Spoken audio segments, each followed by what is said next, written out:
লোকসভায় সাংসদ সংখ্যা 2, রাজ্যসভায়ও 2 জন। জাতীয় দলের মর্যাদাও হারিয়েছে কাস্তে ধানের শীষ। দেশের প্রাচীনতম রাজনৈতিক দল, কিন্তু সাংগঠনিক শক্তির গ্রাফ নিম্ন। এই আবহে গত 26শে ডিসেম্বর 100 বছরে পা দিয়েছে সিপিআই। এই উপলক্ষে বছরভর উদযাপন চলছে দেশ জুড়ে। মিছিল মিটিংয়ের মাধ্যমে বরেণ্য নেতাদের স্মরণ করতে চান কেন্দ্রীয় নেতৃত্ব, সঙ্গে দলীয় শক্তি বৃদ্ধির চেষ্টা। ভারতের কমিউনিস্ট পার্টি অর্থাৎ সিপিআই এর পক্ষ থেকে 5ই ফেব্রুয়ারি রানী রাসমণি রোডে একটি মহা সমাবেশের আয়োজন করা হয়। শিয়ালদা থেকে মিছিল এসে রানী রাসমণি রোডে মহা সমাবেশ হয়। 26-এ আমাদের শতবর্ষ পদার্পণ করেছে, সেই উপলক্ষে আমরা সমাবেশ করি। মূল দাবি হচ্ছে বিজেপির বিরুদ্ধে, তৃণমূলের বিরুদ্ধে।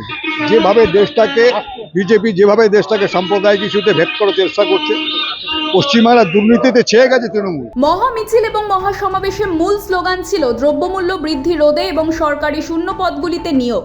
গোটা দেশে বেকারত্ব যেভাবে হার পেয়েছে তার বিরুদ্ধে এবং রাজ্য ও কেন্দ্রে যেভাবে দুর্নীতি চলছে দিনের পর দিন, তার প্রতিবাদে এই মহা সমাবেশ বলে দাবি। সমস্ত অন্যায়জনক প্রতিবাদ যেগুলো চলছে, নিত্য প্রয়োজনীয় দ্রব্য, তাছাড়া চারিদিকে যেটা চলছে, আরজিকরের দাবি, সমস্ত কিছু নিয়ে আজকে আমরা নেমেছি মাঠে। অভয়াকাণ্ডের সকল দোষীদের শাস্তির দাবিও ওঠে মিছিল থেকে।